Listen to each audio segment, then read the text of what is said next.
حضرت محمد مصطفیٰ صلی اللہ تعالی علیہ وسلم کی ذات والا صفات کے لیے حمد و صلات کے بعد اللہ تبارک و تعالی نے قرآن مجید سورۃ الحجرات کی آیت نمبر 12 میں ارشاد فرمایا ہے یا ایھا الذین آمنوا اجتنبوا کثیرا من الظن، فرمایا اے ایمان والو بہت سے گمانوں سے، بہت سی سوچوں سے بچا کرو، ان بعد الظن اثم، اس لیے کہ بعض گمان بھی گناہ ہے،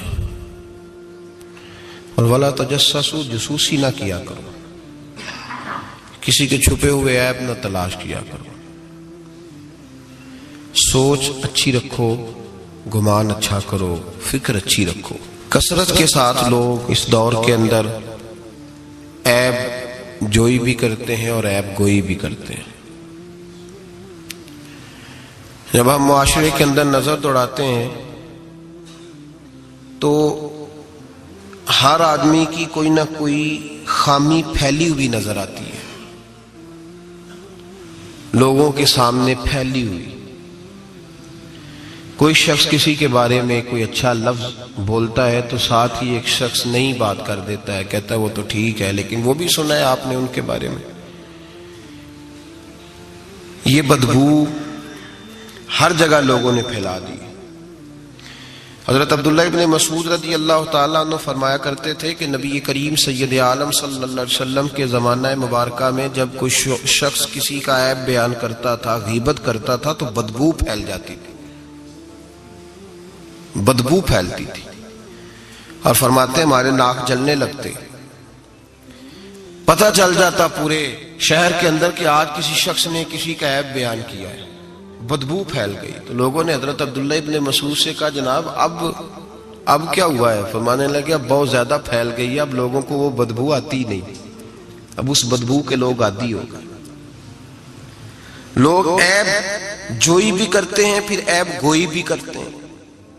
حالانکہ حکم یہ ہے کہ اگر تجھے کسی کی کوئی غلطی نظر آ بھی جائے تو اسے معاف کر دے، درگزر کر، پردہ پوشی کر۔ اگر عیب بیان کسی کا کرنا بھی ہو تو صرف اجازت اتنی ہے کہ کسی کو اس کے شر سے بچانے کے لیے کہ بھئی اس شخص کے اندر یہ فلاں معاملہ پایا جاتا ہے تو ذرا پرہیز کر، ایسا نہ ہو کہ تو لپیٹ میں آ جائے، اور وہ بھی محتاط لفظوں کے ساتھ، محتاط جملوں کے ساتھ۔ جتنی بات کا پتہ ہو وہ تحقیق کے ساتھ پتہ ہو، منوان پتہ ہو، گمان پر کہنے کی اجازت نہیں کہ صرف میں نے سنا ہے، صرف میرا خیال ہے، صرف میں وہ فلاں کہہ رہا تھا، اس طرح نہیں، بلکہ اللہ فرماتے ہیں جب تیرے پاس کوئی خبر لے کے آئے تو فتبینوا، تو اس کی تحقیق کیا کر، اس کو ٹٹول کے دیکھا کر کے سامنے والا سچ کہہ رہا ہے۔ گمان پر کبھی عمل نہ کریں اور گمان کو کبھی آگے بیان نہ کریں۔ کبھی کسی شخص کے بارے میں ایسے جملے نہ کہیں جس کی آپ کے پاس تحقیق نہیں، سند نہیں، آپ کو پوری طرح پتہ نہیں۔ حضرت سیدنا امام اعظم ابو حنیفہ رحمۃ اللہ تعالی علیہ کے پاس ایک شخص نے آ کے کہا فلاں آدمی زانی ہے۔ فرمایا تجھے کیسے پتہ چلا؟ اس نے کہا حضور آپ تو، فرمایا کس نے بتایا تجھے؟ حضور میری بات تو اس نے جلال میں آ گئی۔ فرمایا تیری طاقت کیا ہے؟ تو نے دیکھا ہے اسے بدکاری کرتے؟ تو نے کسی عورت کے ساتھ اس کو تنہا پایا ہے، ایسی حالت میں دیکھا ہے جس سے پتا چلے کہ گناہ کر رہا تھا؟ فلاں آدمی کہہ رہا تھا۔ فرمایا اگر میں چیف جسٹس ہوتا تو تجھے لٹکا کے 80 کوڑے مارتا۔ ایک مسلمان کے بارے میں تو نے یہ بات کر دی، اور جو لفظ کہے وہ بڑے سمجھنے والے ہیں۔ فرمانے لگے تو نے رسول پاک علیہ الصلوۃ والسلام کا فرمان نہیں پڑھا؟ میرے نبی پاک نے فرمایا جس نے میرے مومن کو دکھ دیا اس نے تو مجھے دکھ دیا ہے۔ فرمایا تو میرے رسول کو تکلیف دیتا ہے مسلمان کا عیب بیان کر کے، تجھے خیال نہیں آتا؟ تو سمجھتا نہیں بات کو؟ من اذا مسلما فقد اذانی، حضور نے فرمایا جس نے مسلمان کو تکلیف دی اس نے مجھے تکلیف دی ہے۔ لوگ عیب جوئی اور عیب گوئی کا فریضہ اور ڈھونڈتے پھرتے ہیں، ٹٹولتے پھرتے ہیں۔ اور بھائی مکھیاں دو قسم کی ہوتی ہیں، ایک شہد کی مکھی ہوتی ہے، جب بھی بیٹھتی ہے پھول پہ بیٹھتی ہے، اور جب اگلتی ہے پھر شہد ہی اگلتی ہے۔ ایک مکھی ہوتی ہے جو بیٹھتی بھی گند پہ ہے اور جہاں بیٹھتی ہے وہاں گند ہی چھوڑ کے اٹھتی ہے۔ کردار ایسا اپنائیں، اپنی سوچ کو، تفکرات کو اس طرح کا بنائیں کہ آپ کے ذہن اچھائی کو قبول کرے. آپ جب سامنے والے کو دیکھیں تو آپ کو اچھائیاں نظر آئیں, اچھائیاں, اور جب آپ بیان کریں تو پھر بھی آپ کی زبان سے اچھائیاں ہی نکلیں, اچھائیاں نکلیں. ذہن سازی کریں, اپنے آپ کو سمجھائیں. کسی دانشور نے کہا, ایک شخص مجھے کہنے لگا لوگوں کے چہروں پہ گرد پڑ گئی ہے, فلاں کے چہرے پہ گرد تھی, فلاں کے چہرے پہ بھی گرد تھی, فلاں کے چہرے پہ بھی گرد تھی. اس نے مجھے کئی لوگ گنوائے تو میں ہنسنے لگا. کہنے لگا کیوں ہنستا ہے؟ کہتے میں نے اس کی اینک اتاری, ٹیشو پیپر کے ساتھ صاف کر دی. میں نے کہا بندوں کے چہرے ٹھیک ہے, تیری اینک پہ گرد پڑی ہوئی ہے, ادھر بھی تھوڑی توجہ کر لیتا تو اتنے لوگوں پہ الزام تو نہ لگاتا. حضرت میاں صاحب بول پڑے, کہنے لگے برا بندہ میں لبن ٹریا, جاگتے ملیا نہ کوئی. برا بندہ میں, میاں صاحب کی بات ہے, میری آپ کی نہیں. سانو تے 70-16 بجائے دیہڑی دا. میاں صاحب کہتے ہیں میں برا بندہ میں لبن ٹریا تے جاگتے تھا ہی کوئی نہیں کہ ملا ہی نہیں. کہتے مجھے نہیں ملا, مجھے نہیں. سمجھ لیں بات کو, بزرگوں کے افکار کو سمجھے. کہتے مجھے ملا اس لیے کہ میری سوچ ہی بڑی اچھی تھی, جو مجھے ملتا میں اس کے اندر اچھائیاں پیدا کر لیتا. مجھے نہیں ملا, یہ نہیں کہ بندہ تھا نہیں, مجھے نہیں ملا اس لیے کہ میری سوچ ہی نہیں تھی. وہ ہے نا کہاں سے لاؤں جس میں لوگوں کے عیب نظر آئے. برے بندے نو میں لبن ٹریا تے جاگتے ملیا نہ کوئی, تے اپنے اندر چاہتی پائی تے میں تھوں برا نہ کوئی. اپنے اندر چاہتی پائی تے میں تھوں. مجھے سمجھ آئی من عرف نفسہ فقد عرف ربہ, من عرف نفسہ فقد عرف ربہ. جو اپنے آپ کو پہچان گیا وہ اپنے رب کو. یہاں تو الزام تراشیاں ہوتی ہیں, الزام تراشیاں. حضرت بہاؤالدین زکریا ملتانی رحمت اللہ علیہ اور بابا فرید الدین گنج شکر رحمت اللہ علیہ ایک زمانے میں ہوئے. ملتان کا ایک شخص حضرت بہاؤالدین زکریا ملتانی کے پاس مرید ہونے آ گیا, مرید ہونے آیا. حضرت اس کو کونے میں لے گئے اور لے جا کے کہنے لگے تو ملتان کا رہنے والا ہے تو میں اپنے شہر والوں کے ساتھ دھوکہ نہیں کرتا. یہ جو میرے پاس لوگ مرید ہونے آئے ہیں, یہ کوئی کہیں سے آیا ہے, کوئی کہیں سے آیا, تو میرے شہر کا ہے. میں کوئی پیر شیر نہیں, میں دکاندار ہوں, جیبیں ٹٹولتا ہوں لوگوں کی, میں دھوکہ دیتا ہوں, تجھے بچانا چاہتا ہوں, تو اس طرح کر کہیں اور چلا جا.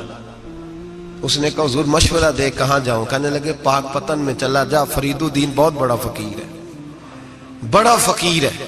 وہ شخص کہتا ہے گھوڑے پہ بیٹھا, میلوں کا سفر تھا, ملتان سے پاک پتن شریف پہنچا. بابا صاحب کی خدمت میں حضور مرید ہونا ہے. کہاں سے آئے ہو؟ کہا ملتان شریف سے. کہنے لگے وہاں فقر کا دریا بہ رہا تھا, تو نہر کے پاس آ گیا ہے. فقر کا دریا بہ رہا تھا, تو نہر کے پاس آ گیا ہے. اور رونے لگا, کہنے لگا بابا مجھے کیا پتا نہر کون سی ہے, دریا کون سا ہے, وہ تیرے پاس بھیجتا ہے تو اس کے پاس بھیجتا ہے. میرے بھائی پرانے لوگوں کو تو اپنے اندر کوتاہی نظر آتی تھی, سامنے والے کے اندر خوبی دکھائی دیتی. میں بن کے بیٹھ گیا ہوں کہ میں ہی صحیح ہوں, بس میں ہی صحیح ہوں. اپنے زاویہ نگاہ سے سوچتے ہو, اپنا ہم نے طرز خیال بنا لیا.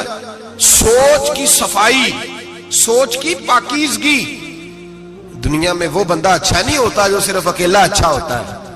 اچھا وہ بندہ ہوتا ہے جس کا معاشرہ اچھا ہوتا ہے.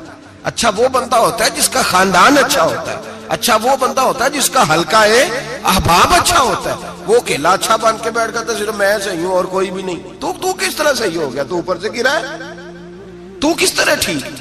تیرا نہ باپ ٹھیک معاذ اللہ, نہ تیرا خاندان ٹھیک, نہ معاشرہ ٹھیک, نہ دوست ٹھیک, نہ پیر ٹھیک, نہ استاد ٹھیک, نہ کوئی سیاستدان ٹھیک. دنیا میں جب کوئی صحیح ہے ہی نہیں تو کہاں سے آ گیا اکیلا صحیح؟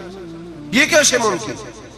یہ کس طرح ہو سکتا ہے؟ یہ انا پرستی ہے, یہ نفس کا دھوکہ ہے, یہ اندر کی کوتاہی ہے جو لوگوں کو بڑا بنا دیتی ہے, پھر اسے لوگ چھوٹے نظر آنے لگتے ہیں. یاد رکھیں میرے نبی کریم سید عالم نور مجسم علیہ السلام نے خوبصورت سوچ, اچھی سوچ, پاکیزہ سوچ, صاف ستھری سوچ دی. حضرت زید بن حارثہ فرماتے ہیں طائف کے لوگوں نے میرے نبی پاک کو پتھر مارے, لہو لہان کر دیا. فرماتے ہیں وہاں کے کچھ لوگ بھی انہیں برا کہنے لگے, میں بھی برا کہنے لگا, اس لیے کہ یہ تو عرب کے کلچر کے بھی خلاف تھا. عرب معاشرے کے لوگ اپنے مہمان کے ساتھ یہ سلوک نہیں کرتے تھے, چاہے وہ کوئی بھی ہو. اور نبی پاک علیہ السلام نے تو جو دعوت دی اس میں تو حسن بھی بڑا میٹھا تھا. وہ تو لفظوں کے اندر توانائی، خوبصورتی، مٹھاس بھی بڑی تھی. تو یہ تو عرب کے رواج کے بھی خلاف تھا کہ گھارائے مہمان کو پتھر مارے جائیں. انہوں نے پتھر مارے، لہو لہان کیا، میں نے بھی برا کہا، معاشرے کے لوگوں نے بھی برا کہا.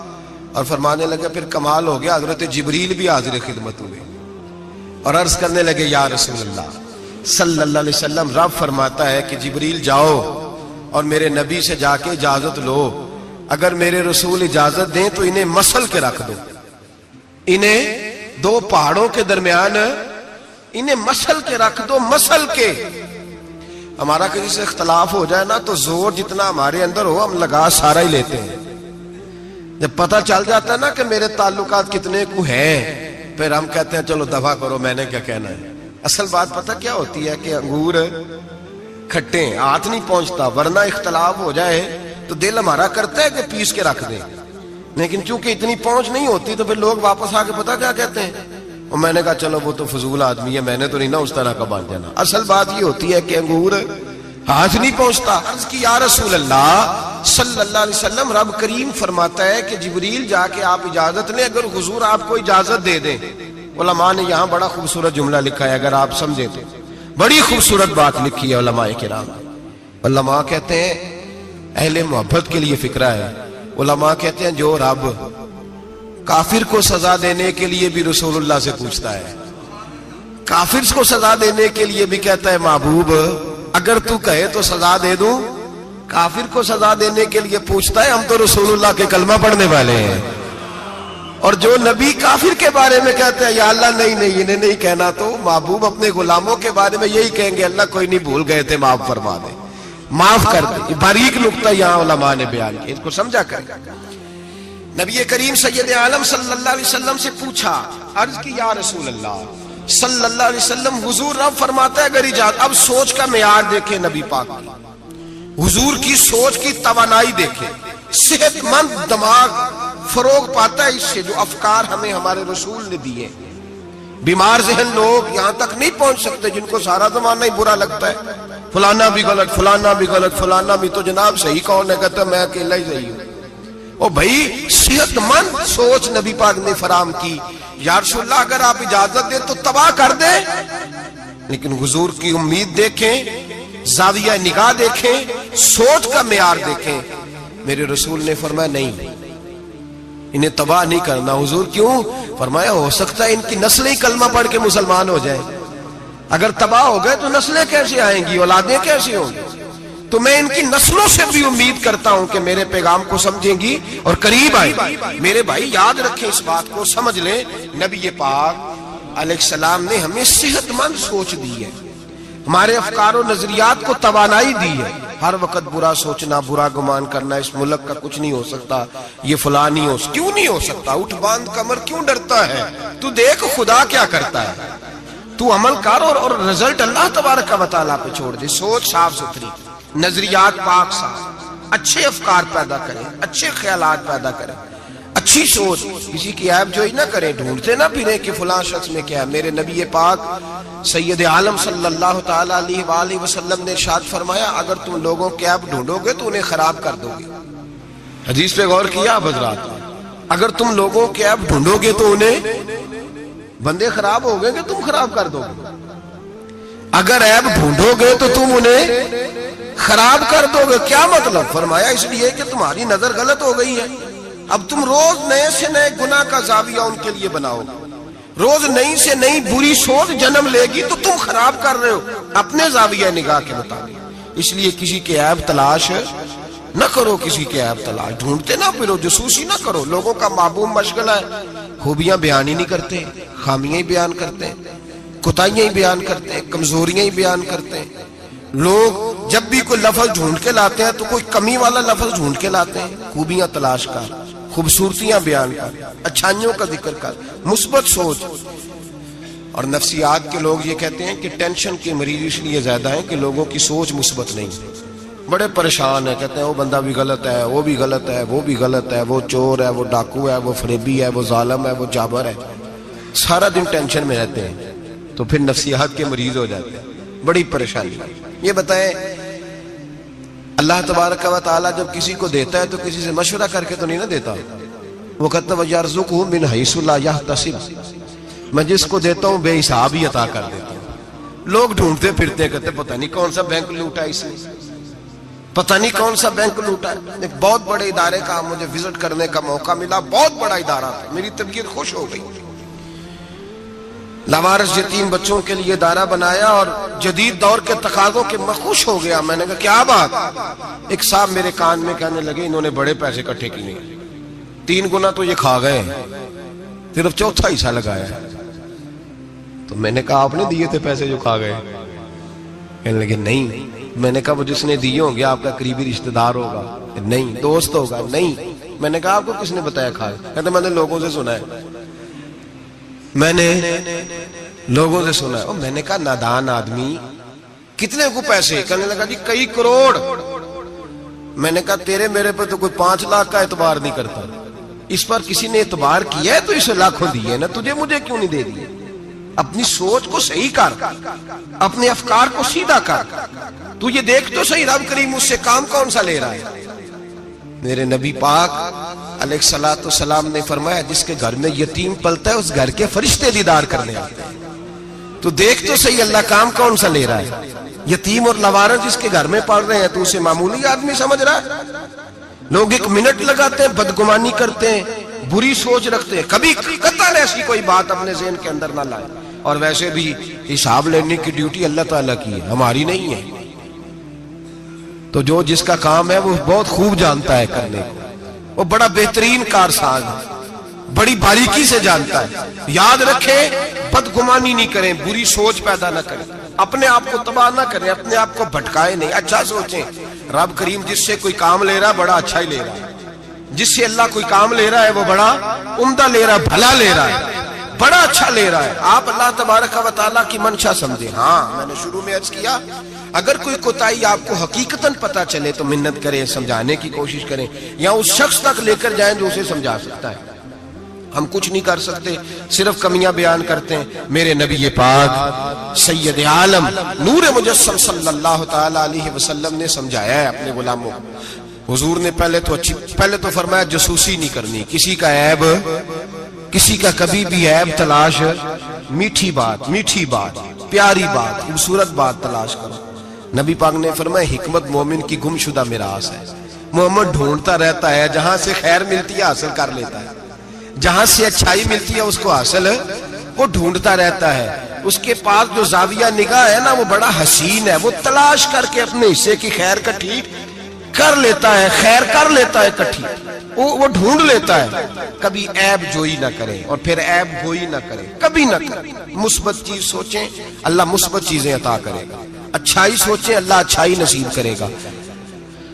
یہاں تو حال یہ ہو گیا ہے کہ لوگ ایک برے آدمی کو دیکھتے ہیں تو سب کے بارے میں برا سوچنے لگ جاتے ہیں۔ وہ سرگودے میں نا تھوڑے دن پہلے ایک واقعہ ہو گیا، ایک دعا میں کرنے لگا ہوں، آپ نے آمین کہنی ہے، اللہ کرے سنی جاگ جائے۔ اویلو کی نیا گنے آنکھیں، یہ میرے دل کے اندر کی گہرائی کی دعا ہے، مہربانی کریں آپ کی قبول ہو جائے گی، میرے گناہگار کی بھی بات بن جائے گی۔ دعا کریں سنی جاگ جائے، یہ جاگ جائے، اس کو ہوش آ جائے۔ علماء پہلے دن سے شور کر رہے ہیں اور میں شور نہیں کرتا، میں پنجابی کا لفظ کہتا ہوں، میں تو کلپتا ہوں، صحیح مانو، شور نہیں، میں تو کلپتا ہوں۔ اس لفظ کے اندر ذرا نا تگڑائی زیادہ پائی جاتی ہے، میں تو کلپتا ہوں روز کہ خدا را معیار بناؤ۔ ہم اتنے کمزور لوگ ہیں جدھر مرضی چلے جائیں گے، لوگ ویڈیو دکھا رہے کہہ رہے ہیں جی ایک اور تہاڈا پیل پھڑیا گیا، میں کہ ساڈا نہیں تہاڈا ہے، تسی رکھ لو، اسی اس چول دا کی کرنا ہے، وہ رکھے اپنے پاس سامان۔ 1 منٹ میں آپ، اللہ تبارک و تعالیٰ نے مجھے بڑا وقت ہو گیا یہاں آپ کے ساتھ گفتگو کرتے، میرا نہیں خیال کہ کبھی ہم نے لچک دی ہو، دوسروں نے کیا تنقید کرنی ہے، ہم سب سے زیادہ ایسے لوگوں پہ تنقید کرتے ہیں۔ اب میرا سوال ہے، شرابی کے پاس کون جا کے بیٹھتا ہے؟ متقی آدمی؟ بولے۔ نشئی کے پاس کون جاتا ہے؟ جواریے کے پاس کون جاتا ہے؟ او بھائی ان آستانوں اور درباروں پہ وہ لوگ جاتے ہیں جو خود نفسیاتی طور پہ ٹھیک نہیں، خود نفسیاتی طور پہ ٹھیک نہیں، تو ایسے نہ الزام لگا دیں کہ وہ فلاں بندہ تھا تو بڑا ظلم ہوا ان لوگوں کے ساتھ، زیادتی ہوئی. مومن جس نے قتل کیا وہ جہنم میں جائے گا. من قتل مومنا متعمدا فجزاؤہ جہنم. اللہ فرماتے ہیں جان بوجھ کے مومن کو قتل کرنے والے کی سزا جہنم ہے اور ہمیشہ اس میں رہے گا. لیکن نمازی کے پاس نمازی جائے گا، قرآن پڑھنے والے کے پاس قرآن پڑھنے والا جائے گا، درود شریف پڑھنے والے کے پاس درود شریف پڑھنے والا جائے گا. ان آستانوں پہ، ان جعلی درباروں پہ لوگ جاتے ہی وہ ہیں جو حقوق العباد سے بھاگے ہوئے، جو شرابی، کبابی، نشئی، ٹال کڑال والے وہ جاتے ہیں. تو جب جائیں گے تو سزا پائیں گے. کیوں جاتے ہیں؟ کس نے کہا جانے کو؟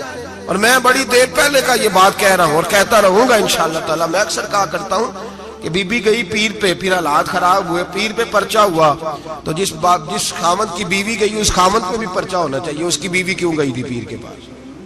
اس پہ نہیں ہونا چاہیے. اس بھائی کو نہیں گھسیٹنا چاہیے جس کی بہن گئی تھی اکیلی تعویذ لینے. اس باپ کو پکڑ کے نہیں گھسیٹنا چاہیے عدالت کے اندر جس کی بیٹی بغیر پوچھے جاتی ہے تعویذ دھاگا کرانے. کدھر ہوتے ہیں وہ سارے؟ اس لیے ایک منٹ میں نا، اور پھر ہمارا کوئی تعلق نہیں ہے ایسے لوگوں سے، اور ہم شرمندہ بھی نہیں ہیں. ہم بڑے دلیری کے ساتھ کہتے ہیں الحمدللہ تبارک و تعالی ہمارا دور دور تک ہماری جماعت کا ان سے کوئی تعلق نہیں. ہماری جماعت کا تعلق پیر میر علی شاہ صاحب کے ساتھ ہے. ہماری جماعت کا تعلق امیر ملت پیر جماعت علی شاہ محدث علی پوری کے ساتھ ہے. 104 سال کا بابا ہو پھر بھی مسواک کر کے کھڑا ہو کے نماز پڑھے اور 4 سنتیں ادا کرے، اور لوگ کہیں کہ پیر صاحب بیٹھ کے پڑھ لیں، اتنے بوڑھے ہو گئے. تو آپ فرمانے لگے میں بوڑھا ہوا ہوں، عشق تو بوڑھا نہیں نہ ہوا، میں اپنے رسول کی ہر ادا پہ عمل کر کے دکھاؤں گا. ان لوگوں کے ساتھ ہمارا تعلق ہے. ایسی فٹافٹ اٹھ کے بات، ہمارا تعلق اعلیٰ حضرت فاضل بریلوی کے ساتھ ہے. اعلیٰ حضرت فاضل بریلوی رحمت. ایک پیر صاحب نے دعوت دی، پیلی بھیت کے پیر صاحب تھے، دعوت دی. ان کے جلسے میں عرس پہ اعلیٰ حضرت گئے، اور جب میرے امام پہنچے تو بے پردہ بیویاں سامنے بیٹھی تھی. میرا موضوع نہیں تھا لیکن بات ہو رہی تھی، سوال پوچھا جا رہا تھا تو وضاحت ضروری سمجھ رہا ہوں. بے پردہ بیویاں سامنے بیٹھی تھی، اور وہ بزرگ سید بھی کہلاتے تھے. اعلیٰ حضرت رحمت اللہ علیہ واپس پلٹے، واپس بھرے مجمع میں اٹھ کے آ گئے. دوڑا آیا، لوگ بھی تھے، کہنے لگے حضور آپ امام ہیں، بزرگ ہیں ہمارے، آپ کا رویہ نرم ہونا چاہیے، تھوڑا خیال کریں، کوئی غلطی ہے تو سمجھائیں، آپ جا رہے ہیں، کوئی غلطی ہے تو سمجھائیں، رویہ نرم ہونا چاہیے، سمجھا دیں، آپ اٹھ کے جا رہے ہیں. آپ فرمانے لگے جو رسول اللہ کی شریعت کا لحاظ نہ کرے اس کے ساتھ نرم رویہ نہیں رکھنا چاہیے. نرم رویہ نہیں رکھنا. فرمایا اگر آپ سید نہ کہلاتے ہوتے تو پھر میں کھڑے ہو کے بات کرتا. نرمی صرف اس لیے کی ہے کہ تیری نسل پاک میں ہے بچہ بچہ نور کا. لیکن وہ شاہ بھی کوئی قیمتی بزرگ تھے، سید صاحب بھی، اور کہنے لگے حضور بھی میری طرف دیکھیں، بڑے مجمع میں کہتا ہوں مجھ سے غلطی ہوگی، آئندہ نہیں کروں گا. اور پھر میرے امام کی شان دیکھیں، جب شاہ صاحب نے بڑے مجمع میں کہا غلطی ہو گئی آئندہ نہیں کروں گا، تو لوگوں نے دیکھا کہ کروڑوں سنیوں کا تنہا امام زمین پہ جھک گئے اور سید کے پیر چومنے شروع کر دیے.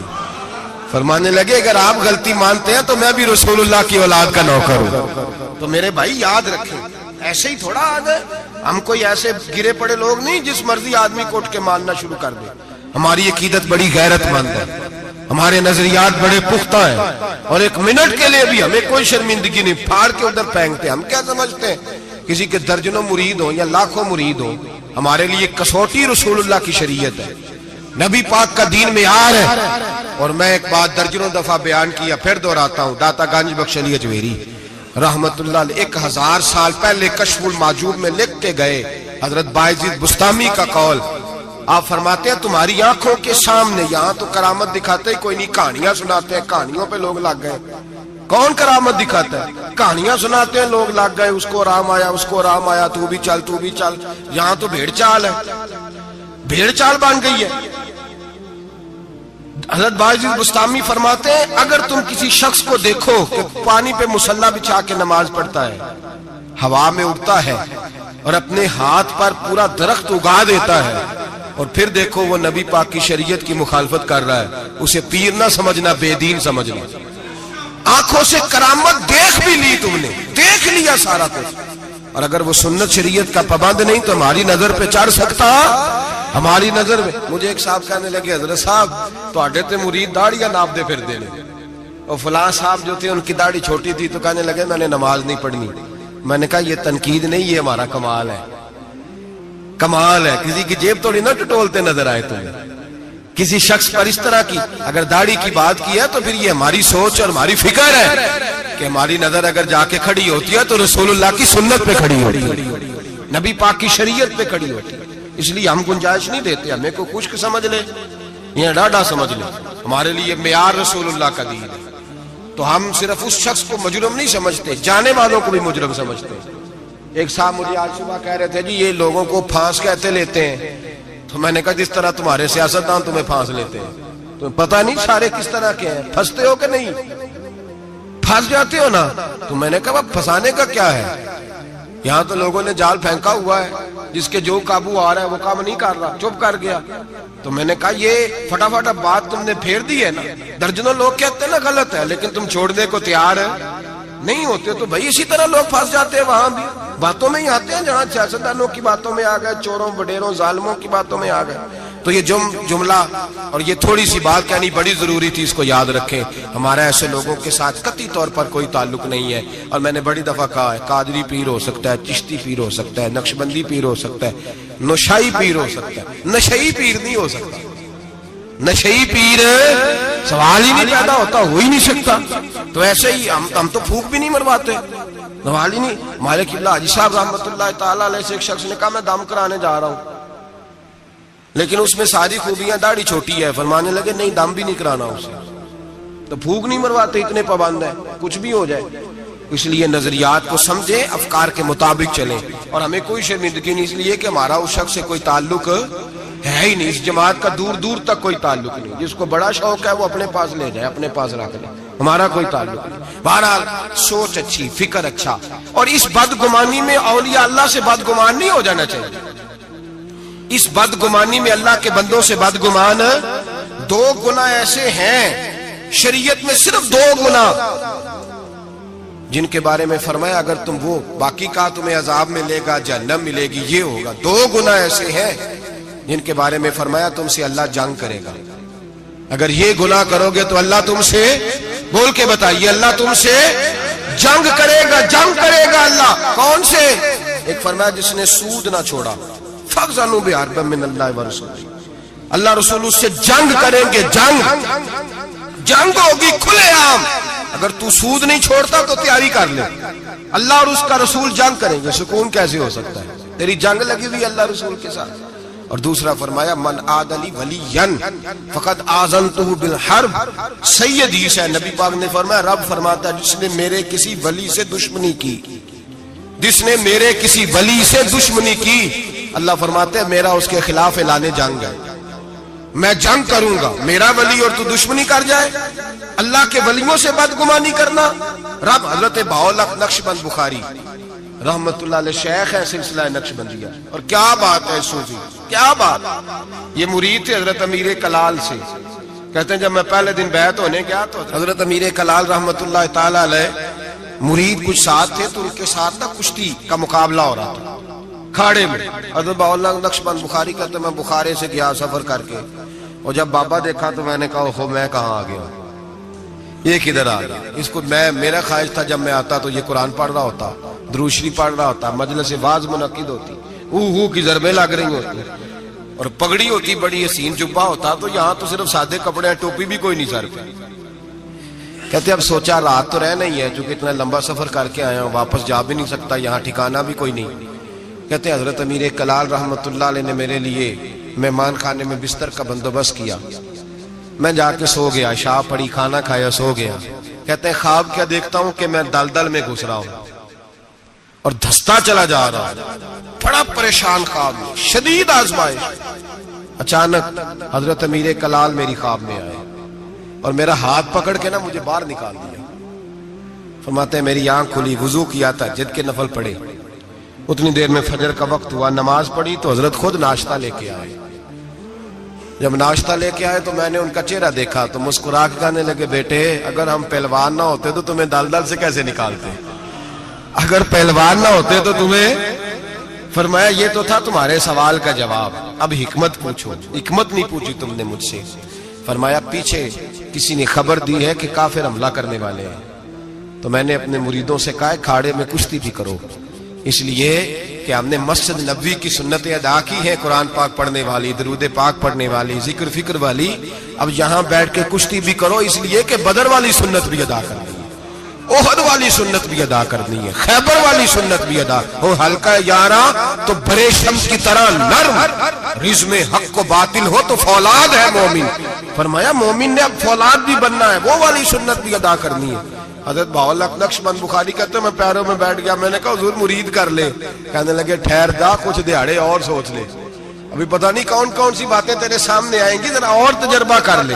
تو بھائی لوگوں کی نظر ٹکتی جا کر جاسوسی نہ کر، عیب نہ تلاش کر، یہ نہ دیکھ میں نے دیکھا ہے بہت سارے لوگ دور رہ گئے، زندگی ساری انہوں نے دور گزار دی، کسی اللہ والے کے قریب جا ہی نہیں سکے، سوچ کا معیار ہی نہیں بدل سکے، اپنی تربیت ہی نہیں کرا سکے، کسی روحانی طبیب سے من کا جو نفس کا مجرم تھا اس کو قتل ہی نہیں کرا پائے، اس لیے کہ اتنے بڑے ہو گئے، ساری زندگی برا سوچا رب کریم کے بندوں کے بارے میں۔ جسوسی کی، بغداد کا تاجر ہے، شہر بغداد میں، وہ کہتا ہے سارا بغداد حضرت بشر حافی کی عزت کرتا تھا، سارا بغداد، یہاں تک کہ حضرت گلیوں میں ننگے پیر چلتے تھے تو چوپائے بھی پیشاب نہیں کرتے تھے، لیکن میں نہیں مانتا تھا، میرا اپنا، یہ بھی لوگوں کو شوق ہوتا ہے، میں نے ذرا لگ تھلگ چلنا ہے، میں نہیں مانتا تھا، حالانکہ نبی پاک صلی اللہ علیہ وسلم نے، بلکہ قرآن پاک کہتا ہے کہ مسلمانوں کی راہ چھوڑ کے الگ راستہ اختیار نہ کرو، لوگ کہتے نہیں میں نے ذرا ہٹ کے چلنا ہے، فرماتے سارا بغداد ان سے پیار کرتا تھا، میں نہیں کرتا تھا، کیوں؟ میرے دل میں چھوٹی چھوٹی بدگمانیاں تھیں، چھوٹے چھوٹے خیالات تھے، چھوٹے چھوٹے تصورات تھے جو مجھے قریب نہیں جانے دیتے۔ کہتے میں اکثر سوچتا تھا کہ یہ شخص بڑا عجیب ہے، ایک دن میں نے کہا میں نے جاسوسی کرنی ہے، پتہ کرنا ہے، اللہ نے منع کیا وَلَا تَجَسَّسُوا، کسی کی جاسوسی نہ کر، نہ جاسوسی نہ کر، میں نے فیصلہ کر لیا، تاجر کہتا فیصلہ کر لیا، جمعے کی نماز ہوئی، حضرت جمعہ نہیں پڑھاتے تھے، کسی کے پیچھے پڑھتے تھے، جمعہ پڑھ کے فرض پڑھے، دعا سے بھی پہلے دوڑ گئے، میں نے کہا دیکھو مولوی لوگوں کو درس دیتے ہیں، ایک منٹ لگاتے ہیں، یقین کریں لوگ، ایک منٹ لگاتے ہیں، فٹافٹ کہہ دیتے ہیں۔ داڑھی والا ایک بچہ آ کے ایک دن میرے پاس رو ہی پڑا، کہنے لگا حضرت جی میں کس مصیبت کا شکار ہو گیا ہوں، معاذ اللہ، بڑی تکلیف میں، ذرا سی کوئی غلطی کرتا ہوں تو لوگ ڈائریکٹ میری داڑھی پہ اعتراض کرتے ہیں، ہمیں خیال ہونا چاہیے، بغیر داڑھی والے کو اجازت ہے جو مرضی کرتا پھرے، اور جس نے چند داڑھی کے بال بڑھا لیے اس کا آپ نے تمسخر اڑایا، مذاق اڑایا، جس شخص نے سر پہ ٹوپی پہن لی اس کا مذاق اڑانا شروع کر دیا۔ یاد رکھیں نبی پاک کی سنت کی توہین کرنا کفر ہے، جو سنت رسول سمجھ کے مذاق اڑائے گا دائرہ اسلام سے نکل جائے گا، حضور کی تو پسند کا اختلاف کرنا کفر ہے۔ ہم لوگوں کو منع کر رہے ہیں کہ یہ کام نہ کریں، تو داڑھی بھی رکھی ہے تینے پتہ بھی نہیں، بھائی داڑھی والے سے غلطی نہیں ہوتی، معصوم ہو جاتا ہے وہ، شرم آنی چاہیے بات کرتے ہوئے، لیکن لوگ ایک منٹ لگاتے ہیں توہین کرتے ہیں معاذ اللہ نبی پاک کے طریقہ مبارکہ۔ ہمیں خیال ہونا چاہیے ہم کیا کر رہے ہیں، اپنی آنکھ کا ہمیں شیطیر نظر نہیں آتا، اور سامنے لگا ہوا ایک لائن بھی پینسل کے ساتھ وہ بھی ہمیں چبھنے لگ جاتی ہے، اپنے اندر بھی تو دیکھنا چاہیے نا کہ ہم کیا ہیں، اپنے اوپر بھی غور کرنا چاہیے۔ تو کہتے ہیں کہ میں بدگمان تھا، فٹافٹ بدگمان تھا، حضرت نماز پڑھ کے نا جمعے کی، فرماتے ہیں دعا بھی نہ مانگی، 2 رکعتیں پڑھی فرض، فٹافٹ نکل گئے۔ میں نے کہا مولوی لوگوں کو درس دیتا ہے، خود دیکھو بھاگ گیا ہے۔ امام عبداللہ یافی نے اس کو لکھا ہے، کہتے ہیں حضرت سیدھے کباب والی دکان پہ گئے، وہاں سے انہوں نے جا کے کباب خریدے، تو میں نے کہا اس کو بھوک نے سدایا ہے، دیکھو لوگوں کو صبر کا درس دیتا ہے، اور خود اس سے یہ نہیں ہو سکا کہ سنت نفل پڑھ کے چلا جاؤں، چلو۔ کہتے ہیں پھر وہ ایک نان بھائی کے پاس گئے، وہاں سے 2 نان لیے، میں نے کہا واہ جی واہ، یہ تو مزے کی خاطر نماز چھوڑا ہے، منہ کے ذائقے کی خاطر۔ کہتے ہیں پھر وہ جنگل کی طرف گئے، تو میں نے کہا مولوی سبزے پہ بیٹھ کے کھائے گا، اور بدگمانی۔ کہتے ہیں چلتے چلتے جنگل میں گئے، ایک جھونپڑی آئی، بغداد کے پیر نے جھونپڑی کا دروازہ کھولا، جب اندر گئے تو ایک شخص بیٹھا ہے جس کی ٹانگیں بھی کوئی نہیں، ہاتھ بھی کوئی نہیں، اور کہتے ہیں پھر حضرت بشر حافی گھٹنوں کے بل بیٹھے اور پیالے میں پانی لیا، اور اس کے منہ سے پانی نکل رہا تھا، کوئی اور ہوتا تو گھن کرتا، کپڑا بچھایا اور پھر روٹی کے لقمے توڑ توڑ کے منہ میں ڈالے۔ کہتے ہیں میں کانپا اس وقت جب وہ شخص کہنے لگا حضرت جی 19 سال ہو گئے، اب ہر روز روٹی کھلا کے جاتے ہیں، ہر روز روٹی کھلا کے جاتے ہیں، کپڑے بدلتے ہیں، میرے گھر کا کام کرتے ہیں، کہتے ہیں میں رونے لگا، اتنا بڑا شخص۔ فرماتے ہیں جب بات اس کی ختم ہوئی، کھانا کھلایا تو حضرت بشر عافی نے اس کے کٹے ہوئی ٹانگ پہ ہاتھ رکھا اور فرمانے لگے معاف کر دینا، مولانا نے جمعہ لمبا کر دیا تھا، مجھے آنے میں دیر ہو گئی، ابھی میں نے سنتیں پڑھنی ہے، نفل پڑھنے ہیں۔ فرماتے ہیں میں رو پڑا، میری چیخ نکل گئی اور میں حضرت بشر عافی کے قدموں میں ہاتھ رکھ کے کہنے لگا، میں نے کہا بابا جسے میں تیری غلطی سمجھتا تھا وہ تو تیرا سب سے بڑا کردار ہے، جس پر میں جاسوسی کر رہا تھا وہ تو اعلیٰ درجے کی تیری ولایت ہے، آج سمجھ آئی ہے کہ بغداد کے جانور بھی تیرا ادب کیوں کرتے ہیں، تو اللہ کی مخلوق سے پیار کرتا ہے تو بے زبان مخلوق بھی تیری تابعدار ہو گئی، آج سمجھ آئی ہے۔ آج او بھائی کچھ تو مجبوریاں رہی ہوں گی، یوں ہی کوئی بے وفا نہیں ہوتا۔ ایک منٹ میں جاسوسی کرنا، عیب بیان کرنا، عیب جوئی کرنا، عیب گوئی کرنا، نہ کسی کے حال پہ طنز کر، نہ کسی کے غم کا مذاق اڑا، وہ جسے چاہے جیسا نواز دے، وہ جسے چاہے جیسا نواز دے، وہ جسے چاہے جیسا نواز دے۔ یہ مزاج لطف رسول ہے، کوئی آیا لے کے چلا گیا، کوئی عمر بھر بھی نہ پا سکا، میرے مولا تجھ سے گلا نہیں، یہ تو اپنا اپنا نصیب ہے، یہ تو اپنا نصیب ہے، یہ تو اپنا نصیب ہے۔ بھائی سمجھے، بدگمانی نہ کر، جاسوسی نہ کر، پردہ پوشی کر، تجھے کسی کا عیب نظر آئے تو چھپایا کر۔ یقین کریں لوگ بیٹیوں کی باتیں کرتے ہیں، بیٹیوں کی باتیں کرتے ہیں۔ رشتہ ڈھونڈنے والے جب آتے ہیں تو کسی کریانے والی دکان پہ کھڑے ہو کے پوچھتے ہیں فلاں گھر میں رشتہ کرنا ہے، کر لیں، ڈرتے نہیں، کانپتے نہیں، بات کرتے کلیجہ منہ کو آتا ہے، لوگ کہتے ہیں نہ کرنا، اس کا ابا بڑا بد زبان ہے، اس کے گھروں سے اونچی، تو پتہ کیا کر رہا ہے، بیٹی کے بارے میں بدگمان کر رہا ہے، بیٹی کے بارے میں نہ کرنا، ان کے گھر میں فلاں، بیٹی کے بارے میں تو نے سوچا ہی نہیں، کیا بات کر دی تو نے، بیٹیاں تو برابر ہوتی ہیں، ایک جیسی ہوتی، نہ کرنا، ان کے گھر میں تو روٹی صحیح طرح نہیں پکتی۔ لوگ یہاں تک بدگمانی، جاسوسی، یہاں تک بدبو پھیلاتے ہیں معاذ اللہ، خیال نہیں کرتے ہم کیا کہہ رہے ہیں، سوچتے نہیں۔ میرے رسول پاک، میرے محبوب دو عالم، نبی رحمت، نور مجسم کا انداز تو دیکھ میرے بھائی، ہم تو وہ عیب بیان کر رہے ہیں جو ہے ہی نہیں۔ اور آمنہ کے لال کا طریقہ کیا ہے، جس طرح ماں بیٹی پہ چادر نہیں ڈالتی اور کہتی ہے نہیں میری بیٹی ہے، نہیں میرا بیٹا ہے، اماں وکیل بن جاتی ہے بچوں کی، میرے رسول کا طریقہ دیکھیں، لفظوں کا حسن دیکھیں۔ فرمایا من ساتر مسلمن، فرمایا میرے مومن سے غلطی ہو جائے تو اس کی پردہ پوشی کر۔ جس طرح ماں بچوں کے بارے میں بات کرتی ہے، رسول پاک اس سے بڑھ کے امتی کے بارے میں بات کر رہے ہیں۔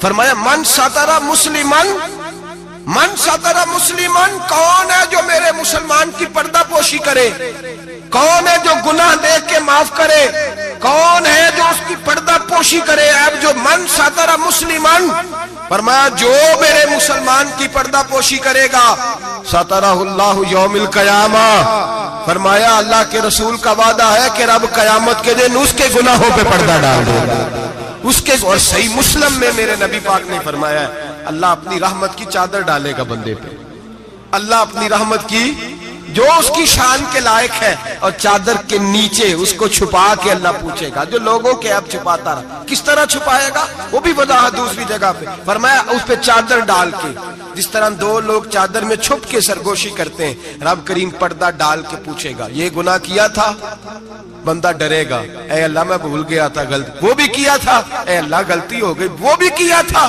ہاں یا اللہ۔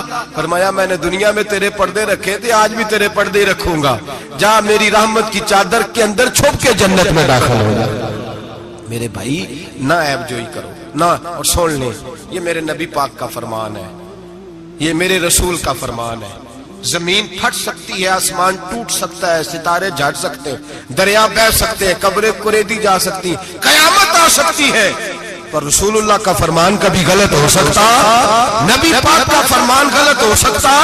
جو دن کو کہہ دیا دن ہے تو دن نکل آیا، جو شب کو کہہ دیا شب ہے تو رات ہو کے رہی۔ خدا نے ان کی زبان کو وہ اختیار دیا، جو نکلی منہ سے ان کے وہ بات ہو کے رہی۔ نبی پاک کا فرمان کبھی غلط ہو سکتا؟ سن لے، یاد رکھ لے، یہ اصول دیا میرے نبی پاک نے، اس کو کبھی نہ بھلانا۔ جو اپنی عزت محفوظ رکھنا چاہتا ہے، جو چاہتا ہے میرے عیب چھپے رہے، حضور نے قاعدہ بیان کر دیا، فرمایا اگر تو میرے غلام کے عیب بیان کرے گا، چوک چوراہے گلی بازار میں کھڑے ہو کے اگر تو میرے امت کے عیب بیان کرے گا، تو تو اپنے گھر کے 7 پردوں میں چھپا ہوا بھی ہوا تو اللہ تجھے وہاں بیٹھے بیٹھے رسوا کر دے۔ تو رسوا ہوگا، آج نہیں تو کل، کل نہیں تو پرسوں، پرسوں نہیں تو ترسوں۔ حضرت شیخ سعدی رحمت اللہ علیہ فرمایا کرتے، جب رب کسی کو رسوا کرنا چاہتا ہے تو اسے اپنے نیک بندوں کے عیب بیان کرنے پہ لگا دیتا ہے۔ وہ سمجھتا ہے میری زبان کو لذت حاصل ہو رہی ہے، وہ سمجھ رہا ہے میں بڑا سمارٹ ہو گیا ہوں، میں عیب جوئی کر رہا ہوں۔ فرمایا رب کریم کی خفیہ تدبیر تجھے رسوا کرنا چاہتی ہے، اب تو رسوا ہوگا۔ اب لوگ تیری عزت کرنے والے تیری نافرمانی کریں گے، تجھے قریب بٹھانے والے دور بھگائیں گے، تجھ سے پیار کرنے والے نفرت کریں گے۔ عیب جوئی نہ کر، عیب گوئی نہ کر، لوگوں کے عیب نہ بیان کر، ورنہ جب کسی کو عرش کا مالک بدنام کرتا ہے، عزت اللہ دیتا ہے، وَتُعِزُّ مَن تَشَاءُ وَتُذِلُّ مَن تَشَاءُ، اور جب رب کسی کو رسوا کرنا چاہے، میرے نبی پاک فرماتے ہیں پھر کوئی دنیا کی طاقت اسے عزت دے سکتی، پھر دوبارہ وہ اپنی عزت پہ بحال ہو سکتا، اور جسے اللہ عزت دے اسے کوئی رسوا بھی نہیں کر سکتا، اسے کوئی گرا سکتا بھی۔ مدعی لاکھ برا کیا چاہے کیا ہوتا ہے، وہی ہوتا ہے جو منظور خدا ہوتا ہے۔ بھائی عیب جوئی نہ کریں، عیب جوئی نہ کریں، جاسوسی نہ کریں، خبردار کسی کی ٹو میں نہ پڑیں، پتہ نہیں رب کریم کو کیا منظور ہے۔ اگر اللہ نے کسی کا پردہ رکھا ہے تو اس کی پردہ داری کریں، اس کی پردہ داری، تعویل کریں، باتوں تعویل کریں، اس کہیں میری آنکھ کی غلطی ہو سکتی ہے، اور اگر کچھ کرنا بھی ہے تو سمجھانے کی تدبیر کریں، اور بزرگ فرماتے ہیں کچھ نہیں ہو سکتا تو اس کی ہدایت کے لیے دعا کریں، اللہ کی بارگاہ میں اس کی ہدایت کے لیے دعا کریں، اس کی ہدایت کے لیے رب کریم کی بارگاہ دعا کریں۔ حضرت عمر فاروق رضی اللہ مدینے کی گلی میں گھوم رہے تھے، ایک گھر سے گانے باجے کی آواز آنے لگی۔ حضرت عمر بڑے جلالی تھے، گناہ دیکھ کے بڑا جلال کرتے، ذرا کو گردن جھکائی، آپ نے نظر پڑی دروازے کی اوٹ سے، دیکھا کہ اندر تو شراب بھی پڑی ہوئی ہے۔ حضرت فاروق اعظم رضی اللہ تعالیٰ عنہ چھلانگ لگائی اور گھر کے اندر چلے گئے۔ آپ نے دیکھا شراب کا مٹکا پڑا ہے، وہ شخص ہے۔ آپ کہنے لگے دو گناہ کر رہے ہو، گانا باجا بھی اور شراب بھی۔ اور شخص کہنے لگا حضور میں نے 2 گناہ کیے ہیں، اور اگر آپ محسوس نہ کریں تو آپ سے 3 ہو گئے۔ میں کون سے؟ تو میں پہلی بات تو یہ کہ آپ نے جاسوسی کی، قرآن کہتا ہے نہیں کرنی چاہیے۔ دوسری بات یہ کہ آپ چھلانگ لگا کے آئے، قرآن کہتا ہے وَأْتُوا الْبُيُوتَ مِنْ أَبْوَابِهَا، گھروں میں دروازوں سے آیا کرو۔ اور تیسری بات یہ کہ آپ نے اجازت نہیں لی۔ اور اگلی بات یہ کہ آپ نے یہ کنفرم ہی نہیں کیا کہ میں شرابی ہوں کہ نہیں، آپ نے ایسے ہی کہہ دیا ہے، پتہ نہیں میں منع کرنے آیا ہوں، پتہ نہیں میں کسی ارادے سے آیا ہوں۔ وہ شخص کہتا ہے حضرت عمر کو یہ بات کہی تو میں نے اس پہاڑ کو کانپتے ہوئے دیکھا۔ حضرت عمر فاروق سجدے میں گر کے رونے لگے، کہنے لگے اللہ مجھ سے غلطی ہو گئی ہے، مجھے معاف کر دے۔ کہتے عمر کو روتا دیکھا تو وہ عورت جو گالا گا رہی تھی وہ بھی رونے لگی، چیخنے لگی، کہنے لگی عمر دنیا میں مجھے کوئی باز نہیں کر سکا، پر تیرے آنسوؤں نے مجھے باز کر دیا ہے، آج کے بعد یہ کام نہیں کروں گا۔ مٹکے توڑ دیے گئے، پورے خاندان نے توبہ کر دیا۔ اور میرے بھائی ہمارے بزرگ ذرا سی بات کو یہ احساس دلاتا تھا تو مان جاتے، یہاں تو میرے بھائی ایک تو لوگ عیب جوئی کرتے اور اس عیب کو اچھالتے ہیں گلیوں میں، کوچوں میں، اچھے لوگوں کی، سفید داڑھی والے لوگوں کی، اعزاز والے لوگوں کی، اچھے گھرانے کے لوگوں کی، صاف ستھرے مزاج لوگوں کی، پاکیزہ طبیعت لوگ، علماء کی، مشائخ کی، صوفیاء کی، لوگ پگڑیاں اچھالتے ہیں۔ ایسا نہ کریں، جاسوسی نہ کریں۔ میرے رسول کریم سید عالم صلی اللہ علیہ وسلم پردہ پوشی فرماتے تھے، حضور پردہ پوشی فرماتے تھے، میرے نبی پاک نے پردہ پوشی کا حکم دیا۔ میرے حضور کے غلام پردہ پوشتے، نبی پاک کے ماننے والے بول کے بتائیے، حضور کے ماننے والے، میرے محبوب کا کلمہ پڑھنے والے پردہ پوش۔ امام حسن کا اپنی بیوی سے اختلاف ہو گیا، طلاق دینے کا ارادہ کیا. امام حسین کہنے لگے کہ بھائی جان کیا مسئلہ, کیوں طلاق دینے لگے ہو؟ فرمایا میری بیوی ہے, میں اپنی بیوی کی بات تیرے ساتھ کیوں کروں؟ ہن لباس لکم وانتم لباس لہن, میں اس کا لباس, وہ میرا لباس, تیرے ساتھ کیوں بات کروں؟ کچھ دن گزرے تو امام حسن نے طلاق دے دی. امام حسین کہنے لگے اب تو بتا دیں کیا مسئلہ تھا. فرمانے لگے وہ غیر محرم ہو گئی ہے, میں کسی غیر محرم کی بات تیرے ساتھ کیوں کروں؟ وہ غیر محرم ہو گئی, غیر محرم کی ڈسکس کروں تیرے ساتھ, میں نہیں کرتا. میرے بھائی بات کو سمجھے. حضرت امام میں, اور کتنی پردہ پوشی, اللہ اکبر, کتنی پردہ پوشی. تیری نسل پاک میں ہے بچہ بچہ نور کا, تو ہے نے نور تیرا سب کرا. کتنی پردہ پوشی. امام حسن کو زہر دے دیا گیا, اور امام حسن کو پتا تھا کس نے دیا ہے. امام حسین سرانے بیٹھے, بھائی بھائیاں دے ویری ہوندے تے بھائی بھائیاں دیاں باواں. حضرت امام حسن انتقال ہو رہا ہے, آخری وقت امام حسین رو رہے ہیں, میرا بھائی جا رہا ہے, میرا بھائی جا رہا ہے. کہنے لگے حسن میں تیرے قاتل کو چھوڑوں گا نہیں, میں تیرے قاتل کو چھوڑوں گا نہیں. پردہ پوشی دیکھو فاطمہ کے جگر گوشے کی, پردہ پوشی دیکھو مولا علی کے شہزادے کی, پردہ پوشی دیکھو جنہوں نے میرے رسول کے کندھوں پر سواری فرمائی تھی, پردہ پوشی دیکھو. حضرت امام حسن کہنے لگے کیا کہے گا تو؟ کہنے لگے بھائی جان بس بتا دے زہر کس نے دیا ہے, پھر میں دیکھیں اس کا حشر کیا کرتا ہوں. تو امام حسن کہنے لگے حسین اگر تو وہ نہیں جس پر مجھے شک ہے تو میں کسی بے گناہ کو سزا نہیں دلوانا چاہتا. اگر وہ نہیں جس پر مجھے شک ہے تو میں کسی بے گناہ کو سزا نہیں دلوانا چاہتا, اور اگر وہی ہے جس پر مجھے شک ہے تو پھر میرا رب تجھ سے بہتر انتقام لینے والا ہے, پھر میرا مالک تجھ سے, پھر میں تجھے نام نہیں بتاؤں گا, پھر میرا مالک جانے اور میرا قاتل جانے, اللہ بہتر انتقام لینے والا ہے. پھر بھی میں تجھے خبر. میرے بھائی یہ پردہ پوشی, یہ پردہ پوشی. ہمارے تو زمانے کے اندر خوبیاں چھپ گئی ہیں, چھپ گئی ہیں, خوبیاں چھپ گئی ہیں یقین کریں, اور خامیاں ہر گھر کی, ہر خاندان کی, ہر برادری کی, ہر علاقے کی, ہر جماعت کی خامیاں سرے عام ہیں. اور ہمارے ٹی وی پہ جو روز ٹاک شو ہوتے ہیں وہ خامیاں ہی تو بیان کرنے کے لیے ہوتے ہیں. ہماری اخباروں میں جو روز خبریں چھپتی ہیں وہ خیر کی تو نہیں چھپتی, وہ روز عیب بیان کرنے کی تو. اور کئی ہفتوں کے بعد کہا جاتا ہے, کئی ہفتوں کے بعد کہا جاتا ہے کہ اوہو غلطی لگ گئی تھی, اصل واقعہ تو اور تھا, تو نے تحقیق ہی نہیں کی, اتنا ظلم کر دیا.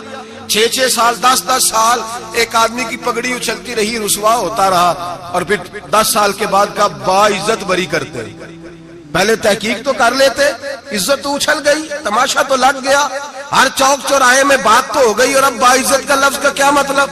او بھائی لوگ عیب جوئی کرتے ہیں, عیب گوئی کرتے ہیں, بڑے بڑے لوگ, بڑے بڑے پارسا لوگ شکار ہو جاتے ہیں, اور بعد میں لوگ کہتے ہیں اوہو میں تو بھول گیا تھا, اصل بات تو اور تھی.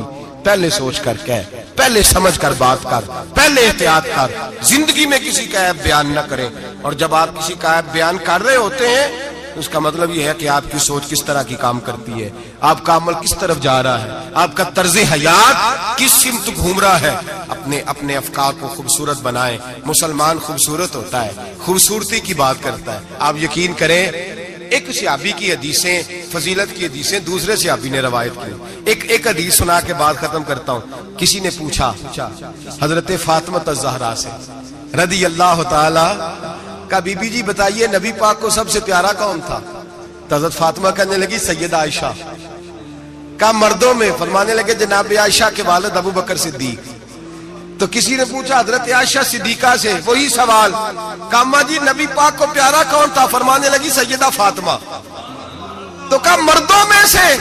جناب عائشہ کہنے لگی فاطمہ کے شوہر علی شیر خدا. ایک دوسرے کی فضیلت. آپ ساری, میں حیران ہوتا ہوں جب حدیث پڑھتا ہوں کہ صحابہ, کسی صحابی نے اپنی فضیلت کی حدیث روایت نہیں کی, اپنی فضیلت کی. جس نے بھی روایت کی دوسری کی فضیلت کی حدیث روایت, دوسرے کی عظمت کی حدیث روایت کی. انہوں نے ساری زندگی خوبیاں دیکھی. مولا کائنات مسجد کوفہ کے منبر پہ بیٹھے تھے, لوگوں سے پوچھ رہے تھے بتاؤ بہادر کون ہے؟ لوگ کہنے لگے آپ. فرمانے لگے نہیں, بہادر تو وہ تھے جو نبی پاک کے ساتھ اکیلے لڑا کرتے تھے کافروں کے ساتھ. بہادر تو ابو بکر صدیق تھے جو نبی پاک کے بدر کے دن حضور کے چھپر عریش کا پہرا دے رہے. بہادر تو وہ تھے جو احد کے دن نبی پاک کے سامنے سینہ تانے کھڑے تھے. بہادر تو وہ تھے جو غار ثور میں شام کا ڈنگ کھا رہے تھے. بہادر تو وہ تھے جو آج بھی رسول اللہ کے ساتھ مزار میں لیٹے ہوئے ہیں.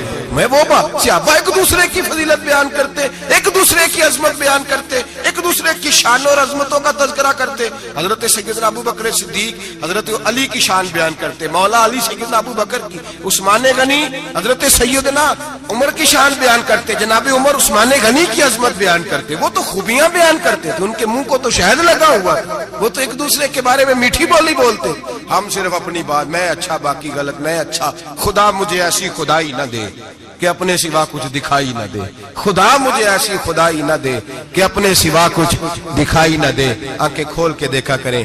میرے حضرت صاحب فرماتے ہیں لوگ چھت پہ چڑھ کے دیکھتے ہیں اس لیے دنیا چھوٹی چھوٹی نظر آتی ہے.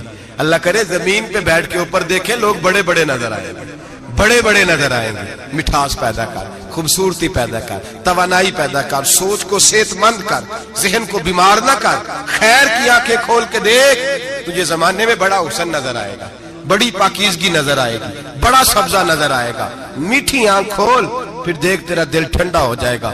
دعا کرتا ہوں رب کریم اپنے محبوب کا صدقہ ہماری سوچوں اور نظریات کو ستھرائی عطا فرمائے, ہمیشہ مدحت خیر الانام میں گزرے.